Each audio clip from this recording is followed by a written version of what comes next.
এই শোনো, এই টাকাটা ভাইয়ারে দিবা। ভাইয়া মনে হয় খুব অসুস্থ, আর আমার অফিসে লেট হয়ে যাচ্ছে, তো আমি অফিসে যাচ্ছি।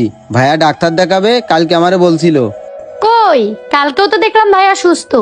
আমি তাকে দেখছি হাঁটাহাঁটি করে বেড়াচ্ছে। তোমাকে মনে হয় মিথ্যা কথা বলছে। তোমারে তো এত কথা বলতে বলিনি। শোনো, তোমারে যেটা বলেছি তুমি ওইটাই করো।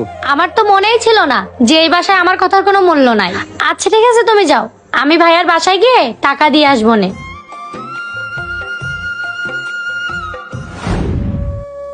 আসসালামু আলাইকুম ভাইয়া। আপনি বলে অসুস্থ? ওয়ালাইকুম আসসালাম।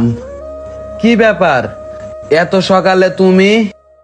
আপনি বলে অসুস্থ, এই নেন 1000 টাকা, ডাক্তার দেখাইন। 1000 টাকা? এই টাকা তো জাতি আসতেই খরচ হয়ে যাবে নে। তুমি এই টাকাটা নিয়ে যাও, মইনুল্লে দিয়ে দিয়ে নে। না না ভাইয়া, এই টাকাটা আপনি রাখেন। এমনি আপনার ভাইয়া আপনাদেরকে নিয়ে অনেক টেনশন করে। এমনি মইনুল আপনাদের চিন্তায় ঘুম পড়তে পারে না। এরপরে মা বাবাকে দেখা লাগে, আপনাদেরকে দেখা লাগে, তাছাড়া আরো অনেককে দেখা লাগে। যাই হোক ভাইয়া, টাকাটা রাখেন, ডাক্তার দেখায়েন। সবই বুঝতে পেরেছি, কিন্তু এই টাকা দিয়ে কিচ্ছু হবে না। শুধু শুধু এই টাকাটা রাখে আমি আমার কষ্ট বাড়াইতে চাই না। এই টাকাটা তুমি নিয়ে যাও, মইনুল্লে দিয়ে দিয়ে নে। না না ভাইয়া, আপনি রাখেন। এমনিতেই ভাইয়া আমরা একটু সমস্যায় আছি, তারপর আবার আপনাদেরকে দেখতে হয়। আর ও তো আপনাকে অনেক ভালোবাসে।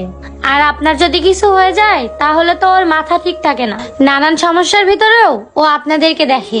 যাই হোক ভাইয়া, টাকাটা আপনি রাখেন, কাজে লাগবে।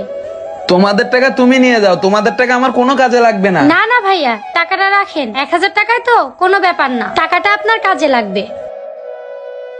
আমার ভাই আমার 1000 টাকা দিয়ে পাঠায়।